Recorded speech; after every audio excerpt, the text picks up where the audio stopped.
The sky over the Solomon Islands is a chaotic canvas of blue and white, torn apart by the dark streaks of smoke and the glint of sun on metal.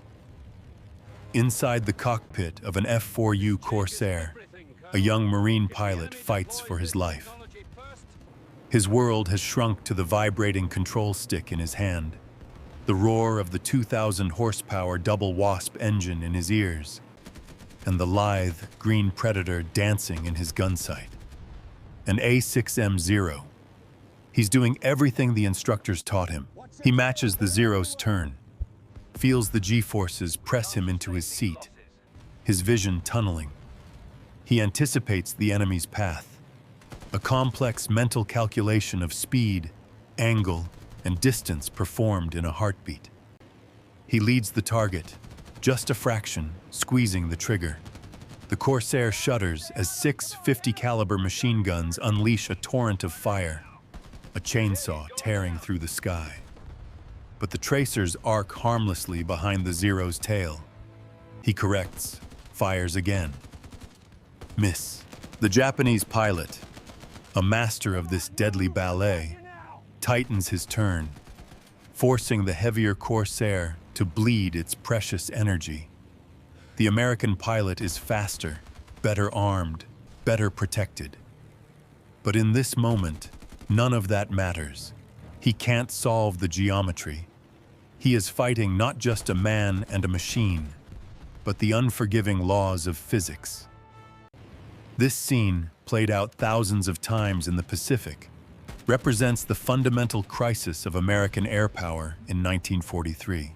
It was a crisis of mathematics, a fatal gap between devastating firepower and the human mind's ability to apply it.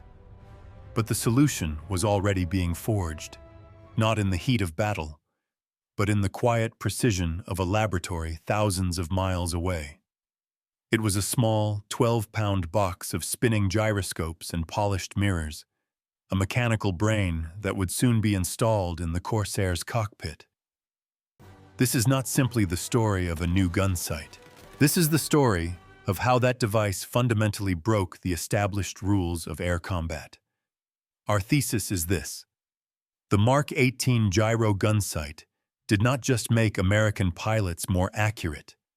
It rendered the core tactical doctrine of the entire Japanese Air Force obsolete, transforming every competent pilot into a potential sniper and inducing a state of technological helplessness from which their most experienced aces could never recover. It was the first domino in a chain reaction that would systematically dismantle an enemy's fighting spirit, not with brute force, but with cold, mechanical certainty.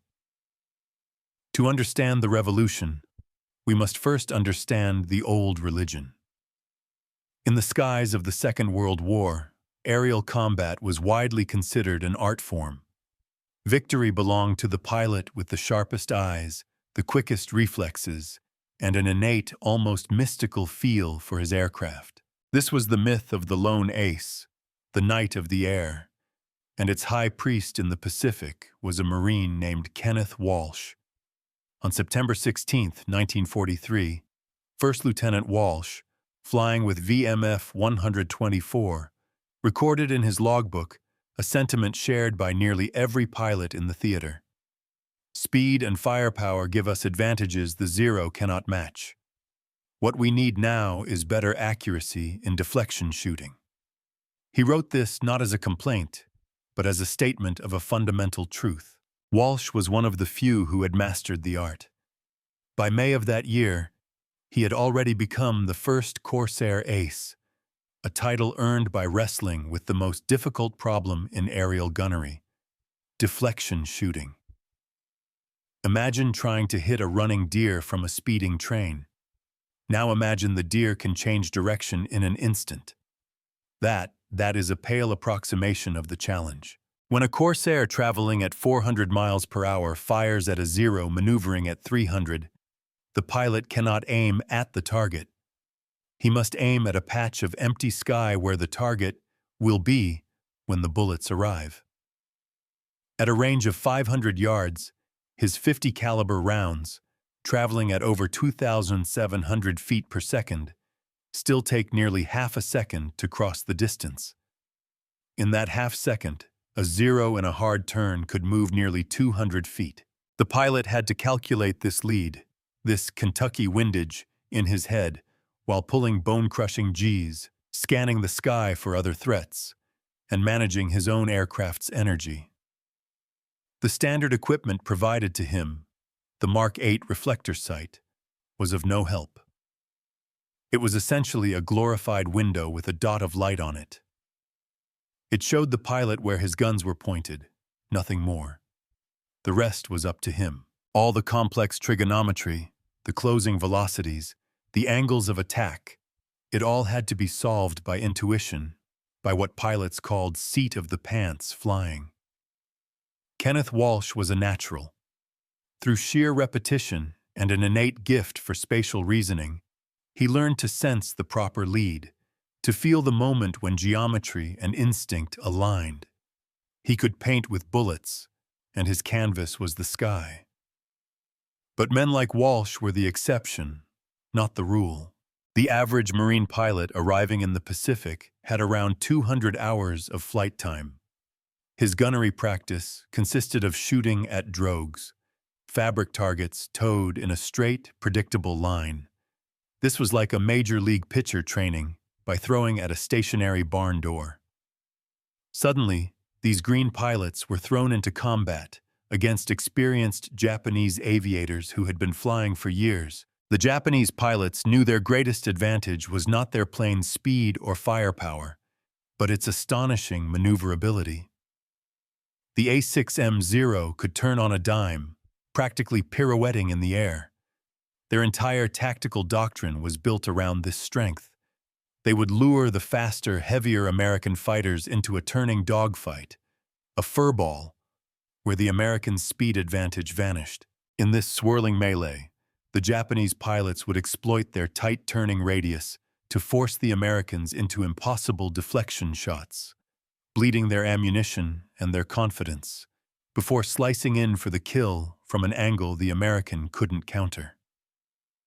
The strategy was devastatingly effective. Combat reports from 1943 are filled with the frustrating accounts of American pilots returning to base, their ammunition bays empty, without having scored a single hit. They had the superior weapon. The F-4U Corsair was a beast, faster, tougher, and packed with 6 heavy machine guns. But they were holding a sledgehammer and being asked to perform surgery. The result was a tragic waste of potential, and more importantly, a tragic loss of life. The problem was clear. The art of deflection shooting was too difficult to teach and too rare to rely on. The age of the artist ace was failing. The age of science was about to begin.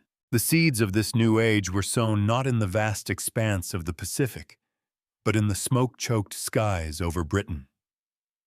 In 1940 and 1941, the Royal Air Force was locked in a desperate struggle for survival. Night after night, German bombers droned across the Channel, and RAF pilots in Spitfires and Hurricanes rose to meet them. They faced the same geometric problem as their American counterparts, but in the dark, and with the fate of their nation hanging in the balance. The British government, known for its pragmatic and inventive spirit in times of crisis, recognized that hoping for a generation of natural aces was not a strategy. They needed a technological solution. The task fell to the brilliant minds at British firms like Ferranti. The breakthrough came from a principle of physics that every child who has ever played with a spinning top understands: gyroscopic inertia. A gyroscope, a wheel spinning at high velocity, fiercely resists any attempt to change its orientation. If you try to tilt it, it pushes back. British engineers realized they could harness this resistance. They designed a device where 2 small, precisely balanced gyroscopes, one for horizontal motion and one for vertical, were spun by an electric motor inside a gun sight. The principle was elegantly simple. As a pilot turned his aircraft to track a target, The body of the gun sight moved with the plane, but inside, the spinning gyroscopes remained stubbornly fixed in space, resisting the turn. By measuring the force of this resistance with a system of delicate gears and levers, the sight could calculate the aircraft's exact rate of turn. And the rate of turn was the missing variable in the deflection equation. It was the key that unlocked the entire problem. This data was then used to move a set of mirrors, which in turn shifted the aiming reticle, the illuminated pipper the pilot saw, projected onto the glass screen. The sight automatically moved the reticle ahead of the target by the precise amount needed. The complex mental gymnastics that had plagued pilots for decades were now being performed instantly, silently, by a machine. The pilot no longer had to guess where to aim.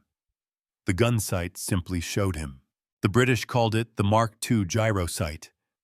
When it was installed in Spitfires, the results were astonishing. RAF pilots who had consistently struggled to score hits suddenly found themselves shredding targets on their first pass. The device didn't make them better flyers, but it made them phenomenally better shooters. It democratized lethality. Word of this magic box quickly crossed the Atlantic. The United States military, with its immense industrial power, recognized the technology's potential immediately. This was the inciting incident, the turning point.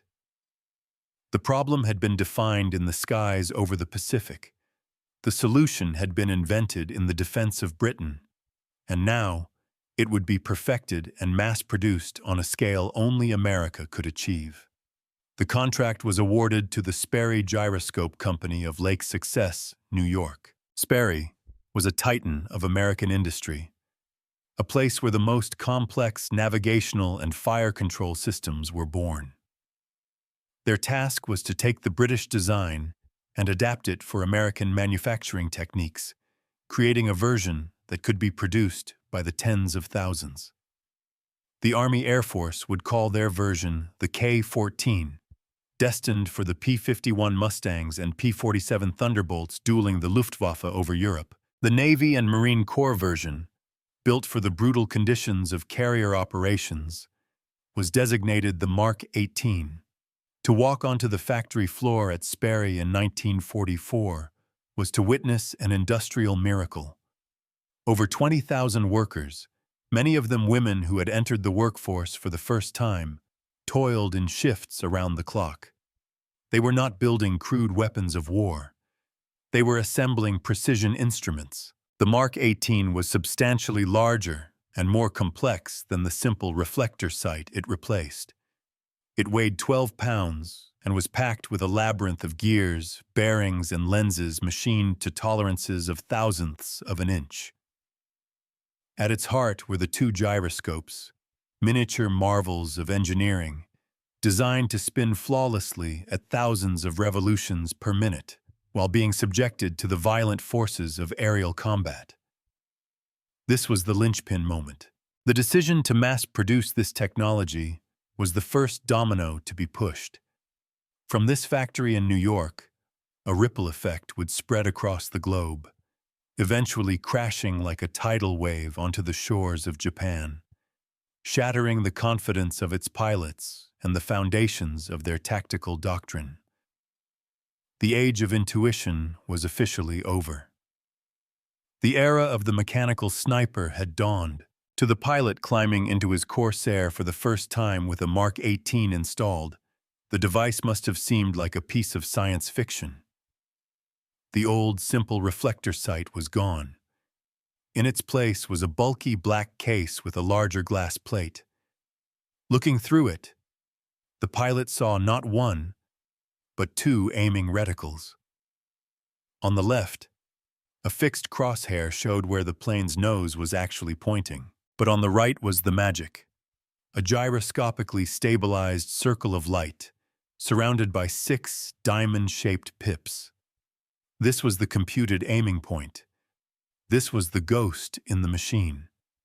The procedure for using it was a revelation in its simplicity, a stark contrast to the arcane art it replaced. First, the pilot had to tell the sight what he was shooting at. Using a dial on the side of the unit, he selected the wingspan of his target from a list of known Japanese aircraft. For the ubiquitous A6M0, that was 36 feet. Next, he had to tell the sight how far away the target was. This was done with ingenious ergonomics. A twist grip was integrated directly into the throttle lever. The pilot's left hand never had to leave this crucial control. As he twisted the grip, the 6 diamond pips surrounding the central aiming circle would expand or contract. The pilot's job was to simply adjust the size of this pattern until the diamonds bracketed the wingspan of the enemy aircraft. This single intuitive action mechanically fed the range information into the sight's ballistic computer, which would then account for bullet drop over that distance. With wingspan and range set, the gyroscopes took over. As the pilot maneuvered to track the zero, the right-hand reticle would appear to drift away from the fixed crosshair, moving on its own. It was calculating the required lead angle in real time. The pilot's task, once so complex, was now reduced to a simple mandate. Place the moving circle on the enemy plane and pull the trigger. The machine did the rest. The mental burden of deflection shooting was lifted from the pilot's shoulders, freeing his mind to focus on tactics, energy management, and situational awareness. This was the great twist, the autopsy that revealed the truth behind the myth of the natural ace. The almost supernatural skill of a Kenneth Walsh could now be synthesized by a 12-pound box of spinning metal. The experience gained over hundreds of hours of combat could be replicated by anyone who could follow 3 simple steps. The first Mark 18 sights began arriving in the Pacific in the fall of 1944, and the ripple effect was immediate and profound. The first domino to fall was the pilot himself.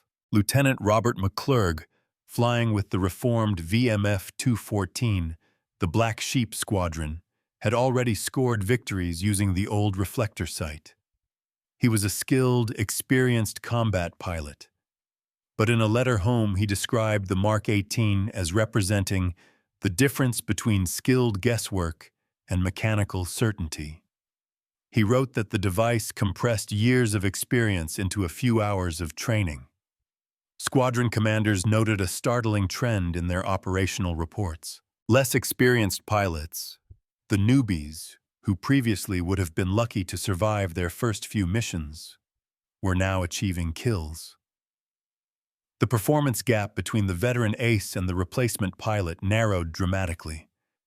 The Mark 18 didn't just improve the aim of good pilots, it made every competent pilot a lethal threat. Morale soared. The frustrating engagements where pilots emptied their guns for no result became a thing of the past. Now, a short, controlled burst was often all it took. The Corsair's 650 caliber guns, once a tool of suppression, became a scalpel of destruction. The second domino to fall was the enemy. Japanese naval aviation intelligence was excellent. By late 1944, through captured documents and analysis of Corsair wreckage, they began to piece together the terrifying truth. The technical specifications of the Mark 18 sent a shockwave through their high command. They understood its implications instantly. This wasn't just an improvement. It was a game changer. The Americans had developed a fire control system that all but eliminated human error from the most difficult part of air-to-air combat. The Japanese tactical doctrine, the very philosophy of their air war, was predicated on forcing American pilots into errors of calculation. Their pilots were trained to use the Zero's agility to survive in the swirling chaos of a dogfight. But against the Mark 18, that chaos was no defense. The gyroscopes didn't care about complex maneuvers. They measured rate of turn, and that was all that mattered. A Japanese pilot could jink and weave, but as long as a Corsair pilot could keep him in his sights for a few seconds to set the range, a hit was nearly guaranteed. Their margin of safety had vanished. In response, a desperate order was issued to all Japanese naval aviation units: avoid prolonged turning engagements with Corsairs at all costs. The new doctrine emphasized hit-and-run attacks, diving from altitude for a single pass before extending away. It was a stunning admission of defeat. They were tacitly acknowledging that their greatest strength, maneuverability, had been rendered a liability. They could no longer outfly their opponents. Their only hope was to run. The third and most decisive domino was the nature of the battles themselves. In April 1945, the invasion of Okinawa began. This campaign would witness the most intensive, desperate aerial attacks of the war: the kamikaze. Thousands of Japanese aircraft, many flown by minimally trained pilots, were hurled at the American fleet in suicide attacks. This was a threat that terrorized the Navy. Defending against a pilot who is not trying to survive, but is simply aiming his entire aircraft at your ship, is a uniquely difficult challenge. Here, the Mark 18 proved to be the perfect counter.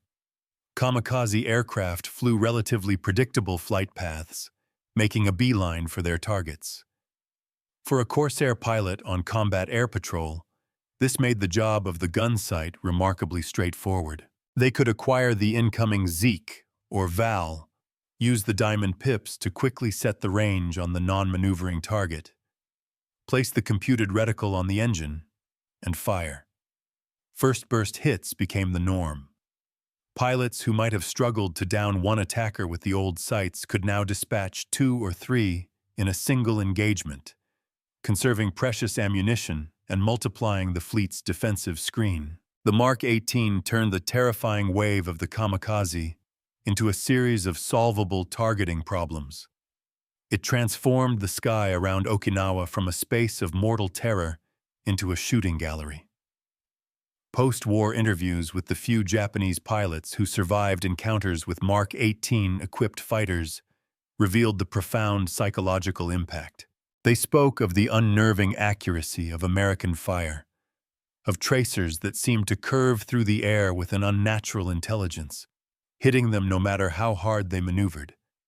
It created a sense of technological helplessness, a belief that the Americans possessed a power that skill and courage could not overcome. The hope that had sustained them through years of brutal attrition was finally extinguished, not by a bigger bomb or a faster plane, but by the cold, impartial mathematics of a spinning gyroscope. The end of the Second World War did not mark the end of the Mark 18's story, but rather the beginning of its profound legacy. The gunsight and the F-4U Corsair it equipped continued to serve. Marine pilots flew Corsairs during the Korean War, from 1950 to 1953, and the Mark 18 was still their trusted tool for delivering rockets and machine gun fire in support of troops on the ground. The technology that had seemed so revolutionary in 1944 had become standard equipment, an expected and unremarkable part of the modern cockpit. But its true legacy lies not in the hardware that now sits silently in museum displays, but in the fundamental principle it proved. Machines could perform complex combat calculations faster and more reliably than the human mind under stress. The Mark 18 was a transitional technology, a bridge between two distinct eras of warfare.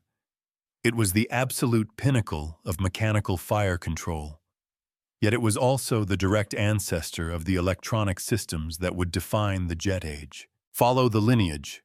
The gyroscopes that measured rate of turn in the Mark 18 were the conceptual forerunners of the inertial navigation systems that would guide ballistic missiles.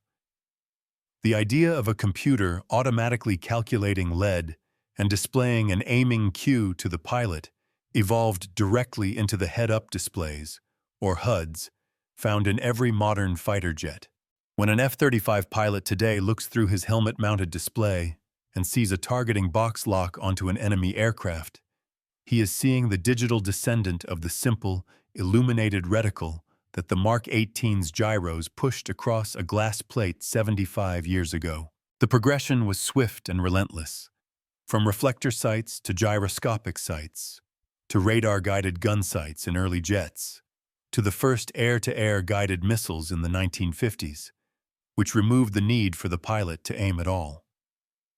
This entire technological cascade, which transformed aerial combat in less than 2 decades, was kicked off by the success of devices like the Mark 18. The universal lesson of this story extends far beyond aviation. It is a powerful counter-narrative to the popular idea of wonder weapons that single-handedly win wars. The Mark 18 was not a wonder weapon. It was a practical, incremental improvement that solved a specific, critical problem. Its genius lay not in a single brilliant innovation, but in the system that created it. British scientists identified the principle. American engineers adapted it for mass production. American industry, with its unparalleled capacity, built it in vast quantities, and American logistics delivered it to the front lines where it was needed. The victory belonged to the entire system. It was a victory of pragmatism, collaboration, and industrial might. This story teaches us that in modern conflict, the nation that can most effectively organize its scientific, engineering, and manufacturing base to solve practical problems will ultimately prevail. The Corsair's final, staggering 11-to-1 kill ratio was not achieved by the plane alone. It was the product of a superior aircraft, flown by well-trained pilots, supported by excellent logistics, and equipped with a fire control system that gave them a decisive, mechanical edge. Lieutenant Kenneth Walsh, the master artist of deflection shooting, survived the war with 21 victories and the Medal of Honor. He lived to see the age of jets and missiles, a world where his particular brand of intuitive genius was no longer the currency of survival. Lieutenant Robert McClurg, who witnessed the transition firsthand, retired a colonel, always emphasizing that technology, like the Mark 18, never made combat easy or safe. It simply removed one variable from a deadly equation, allowing the pilot to focus on the countless others that remained. The Mark 18 Gyro Gunsight deserves to be remembered, not as a glamorous or revolutionary weapon, but as a masterpiece of practical problem-solving. It reminds us that history is often turned not by earth-shattering breakthroughs, but by systematic, incremental improvements implemented at scale. It was the quiet, methodical work of thousands of engineers, factory workers, and technicians that ultimately armed the pilot in the cockpit with a tool that shattered an enemy's tactics and their will to fight. It was the story of how a spinning wheel in a small metal box taught a generation of pilots to shoot straight, and in doing so helped win the war in the Pacific, one precise, calculated burst at a time. The spinning gyroscopes of the Mark 18 are still now, their mechanical calculations complete, but their legacy is written in the fire control systems of every advanced aircraft that takes to the sky. It's a testament to the quiet power of a good idea, perfectly executed. What other seemingly small piece of technology do you believe had an outsized impact on history? Join the conversation in the comments below. And if you enjoy stories that uncover the hidden engines of history, be sure to like this video and subscribe for more.